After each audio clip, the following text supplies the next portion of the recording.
Hey, so I just want to take you around and show you what we've been working on to prepare for our upcoming trip and kind of just give you an idea of what we've also been working on for our seed room.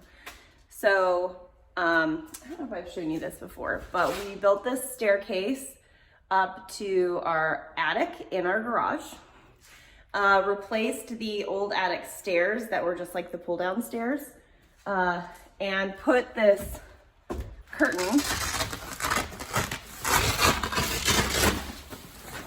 keep the, just to keep the heat in. It's not perfect. Let's go upstairs.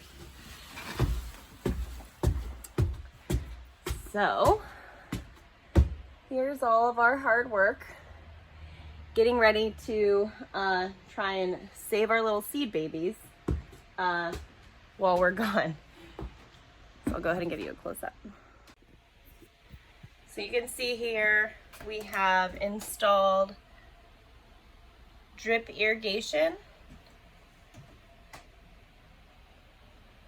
for all of our young seedlings.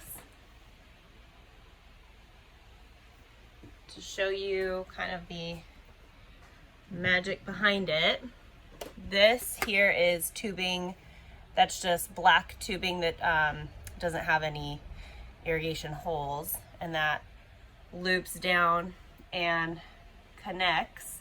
You can see my husband secured it to the ground, and that connects all these lines back here. At the tees, there's just a little bit of dripping, so that's why we have these lids back there, just to capture any of the water. These are the Lisianthus. Aren't they so pretty? So these ones, we are just filling this reservoir before we leave, because we've tested it already, and just filling it all the way, or not all the way up, pretty much kind of right to here, filling it up. Lisianthus don't like to have super wet feet, so we are letting them dry out a little bit until tomorrow, or actually Saturday morning. I'll put water in these. So we're letting them dry out a little bit, then we'll put water in them again.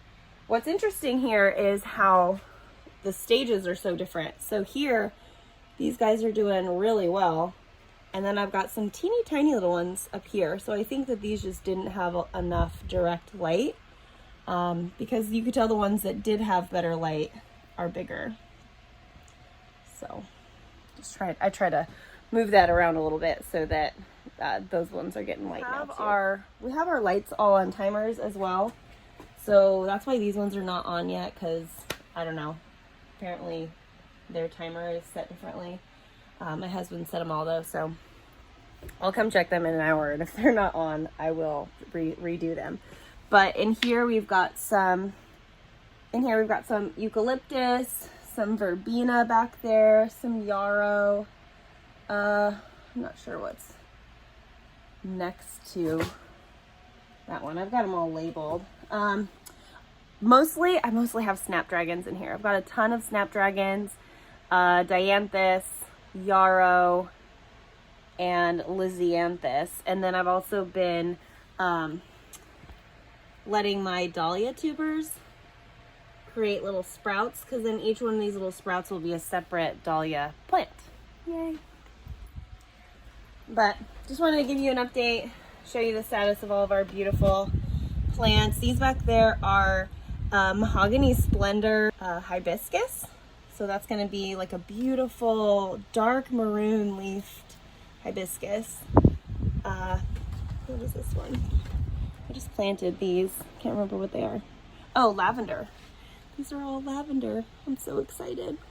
Cute little lavender plants. So I'm obsessed with lavender, and I want like a fields of lavender.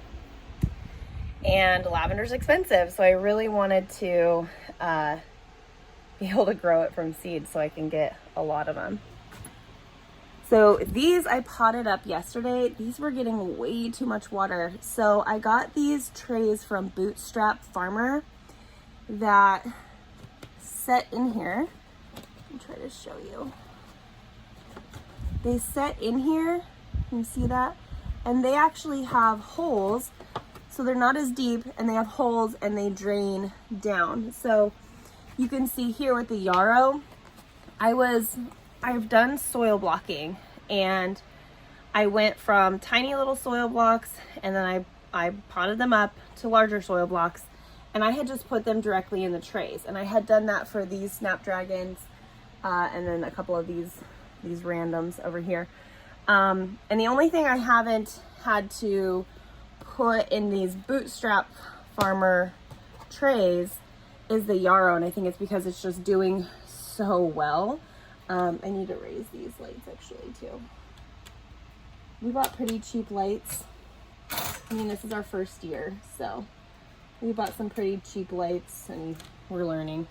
But the yarrow is not like, it's not getting so much water that it's pooling, whereas the water was pooling here, and you can tell that these little guys suffered a bit with sitting in that water. So I potted those all up yesterday. I mean, you can see these ones, super happy. There is a little bit of yellow coloring, and so I've fertilized them with fish fertilizer. And then, yeah, over here, this is my newest spot. Got some more dahlia tubers over here.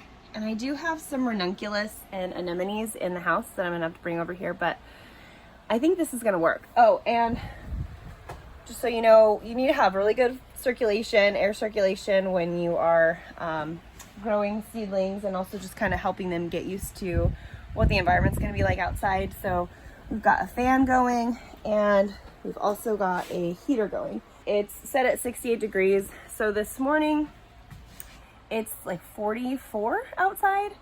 But in here right now it's 56. This is probably the coldest it's been in a while since we've moved all the seedlings in here, because before that they were in our guest bedroom. It got really nice and warm last week, but this week it's getting a little chilly, but it's gonna get warm again while we're gone.